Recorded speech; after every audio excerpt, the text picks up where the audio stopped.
Why is team building important? I think both of us obviously can speak on the team building because you like a lot of team building stuff too. It's just so important to have a team building experience, even if it's like something as small as going out to eat afterwards. A lot of the times that I've experienced, it's always like, hey, after work, you guys want to go to IHOP, or like, do you guys want to go go eat, or go hiking like that one time? Yeah, that was a lot of fun. We needed to do something like that. Yeah. But it gives you a chance to kind of like talk to everybody on a personal level, and I think that it helps with the team building, so that way people feel more of a connection with each other and a support system. I've noticed that if you don't build a team that wants to work together, your projects are gonna get delayed, or for instance, if you work a different job or like industry or whatever, any type of goal that you have for the day is gonna get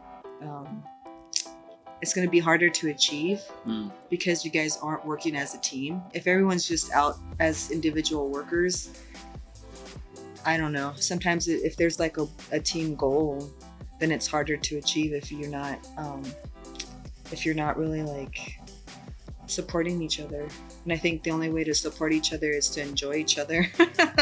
Most of the time. Good point, yeah. If you enjoy working with each other and you enjoy the person, sometimes people can work together and not like be friends, which is fine, but it's not as effective, I don't think. And I don't think it brings out the best in everybody if you're only like solo, trying to be a solo player. Yeah.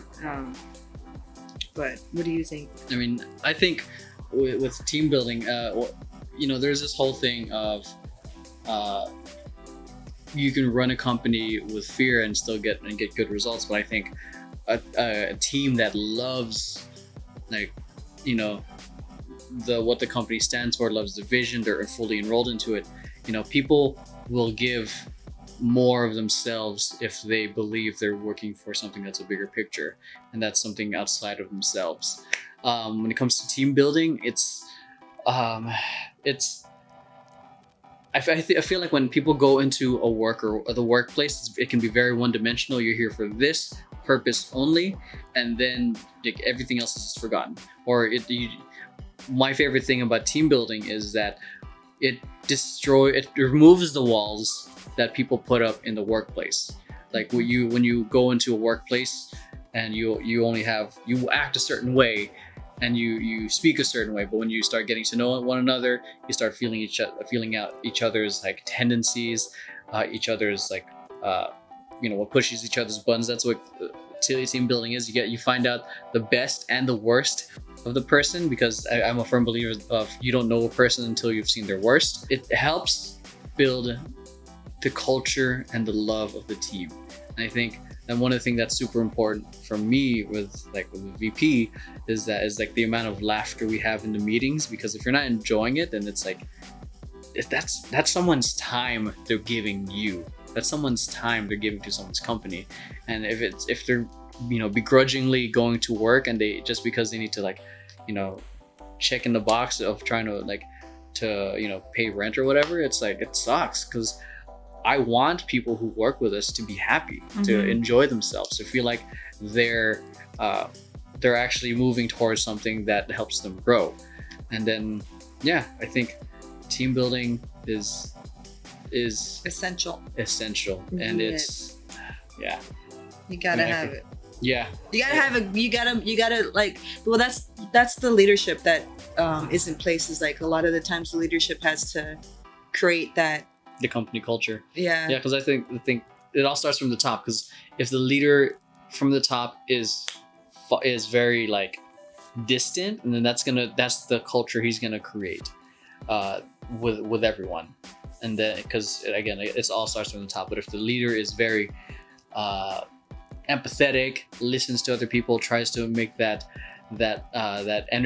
fun energy exist within the workplace, and people are going to be relaxed. And I feel like people can perform better if they're more in a relaxed space where they feel safe, where they feel like people have got their back. I'm pretty sure you might have seen some of these weird, awkward, odd couple type movies where it's like two complete different strangers, but they have to work with each other. Like they hate it at first because they don't know each other. They have their own agendas and they're butting heads, but they have to work with each other. It's almost like, you know, all these Saw movies, like these, like the ones where they have to The work puzzles, together, yeah. figure out the puzzles, but because they have their own egos and agendas, everything messes up.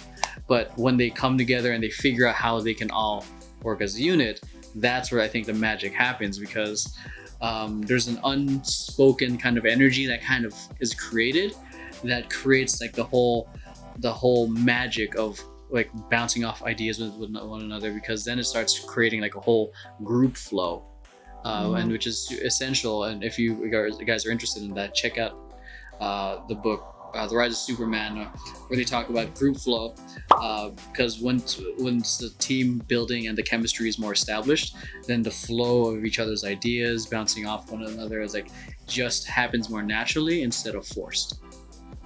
Like our ideas whenever we're what are we gonna do for the next episode? Oh my god, yeah, we love doing these episodes. We never know what we're really gonna do, because it's just like, yeah.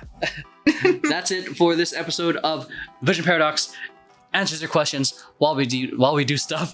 #AskVP. If you guys have any questions that you guys want to ask us, hit us up on YouTube, DM us on Instagram, or message or tweet us. Hit us up on Twitter. Okay, that's it. Hope you guys enjoyed today's episode, and we'll catch you guys soon. Thank you.